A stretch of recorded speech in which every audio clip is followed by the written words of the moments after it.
All right, let's get right into it. Today, we are unpacking the arguments in a pretty provocative new book by Peter Schweitzer called The Invisible Coup. Now, its whole point is to completely flip the script on how we talk about immigration, arguing that what you see happening at the border, well, it might not be the real story at all. Right off the bat, the book hits you with this line. It's a claim designed to stop you in your tracks and change the entire conversation. The argument isn't just that people are choosing to come here for a better life. No, the book alleges that a huge number of migrants, especially those with criminal histories, are being actively and deliberately sent to the United States. That one word, sent, changes everything. And yeah, that's the question that really drives the whole investigation in this book. We're so used to hearing the debate framed as, okay, they're here, now what? But this book says, hold on, you're asking the wrong question. It forces you to look past the border itself and start asking who's behind this, who benefits. Are there powerful forces, both here and abroad, that are actually orchestrating this whole thing? Okay, so here's how we're going to break this whole thing down. First, we'll dig into what the book actually means by an invisible coup.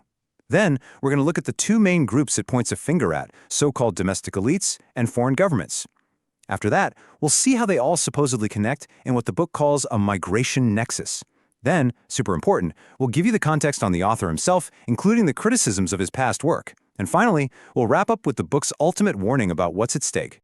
So let's start with the absolute core of the book, its most controversial idea. That term, invisible coup, is incredibly strong, right?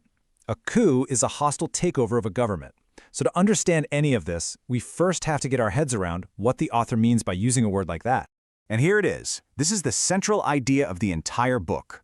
The theory is that what looks like a broken, chaotic, out-of-control border policy isn't a mistake. It's not incompetence. According to the author, it is a deliberate, carefully designed strategy. He calls it weaponized immigration.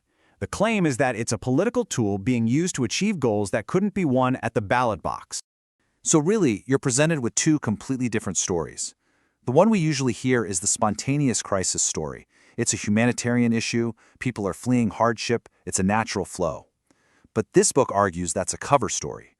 It claims the reality is an engineered strategy, that the whole process has been hijacked and turned into an instrument of political power. Okay, so if this is a strategy, who are the strategists? The book's analysis starts by looking, as it says, at home. It points to a coalition of powerful people within the United States, a group it labels the domestic elites. So what's the alleged motivation? Well, according to the book, it is all about power. The number one goal, it claims, is to change the country's demographics so much that you basically create a permanent new electoral majority.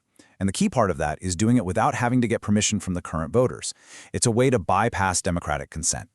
The book also claims the strategy is set up to shield the people behind it from any blame by making sure the costs, both financial and social, are paid by local towns and cities, not by the policymakers in Washington. Now this is where it gets really interesting. The book says controlling the words we use is a huge part of the plan. These aren't just nice-sounding phrases, they're supposedly tactical weapons. For example, frame it as compassionate renewal, and suddenly anyone who wants to enforce the law sounds cruel. Talk about the harmonious melting pot, and you can, the book alleges, distract from the sheer speed and scale of the demographic shift. And my personal favorite, call it all an administrative failure. Well, that just sounds like a bureaucratic screw-up, not a deliberate plan, which is a perfect way to avoid taking responsibility. But the argument doesn't stop there. The next layer of this alleged coup, according to the book, involves players from outside the U.S. It claims that foreign countries, especially our adversaries, aren't just watching this happen. They are active, enthusiastic participants in the process. And the book's Exhibit A for this claim is Mexico.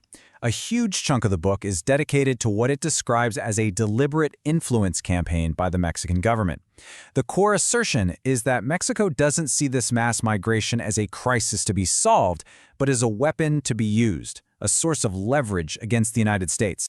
As evidence, the author points to this number, 53. That's how many consulates Mexico has inside the U.S. Now you might hear that and think, okay, so what? But the book argues that this number is astronomically high, way more than close allies like the UK or Japan have. The claim is that this isn't just a network for helping Mexican citizens with paperwork, it's an infrastructure for political action inside America. And the allegations get really specific. The book claims that Mexican officials have literally organized protests against American law enforcement agencies. It alleges they run programs designed to discourage new arrivals from assimilating into American culture. It even points to government-made textbooks allegedly handed out in some U.S. schools that portray America as a historical enemy. If true, the book argues, this goes far beyond diplomacy and becomes direct interference in another country's affairs. And the book says it's not just Mexico. It widens the lens to include other rivals, specifically mentioning China and Iran. The argument is that these countries see the social tension created by the border crisis as a golden opportunity. They allegedly pump money and use their digital armies, social media bots and disinformation, to make the internal fights in America even worse, effectively using the border as a way to weaken the U.S. from the inside. So you've got these domestic elites, you've got foreign governments. How do all these pieces supposedly fit together? The book argues they aren't acting in isolation. It describes them as part of a connected, symbiotic system where everyone gets what they want. It calls the system the migration nexus. And this slide really lays out the alleged cycle. At the top, you have the domestic elites who, according to the book, provide the political cover and the money to get the ball rolling. Then, global NGOs, some of which the book says receive U.S. government funds, handle the logistics on the ground.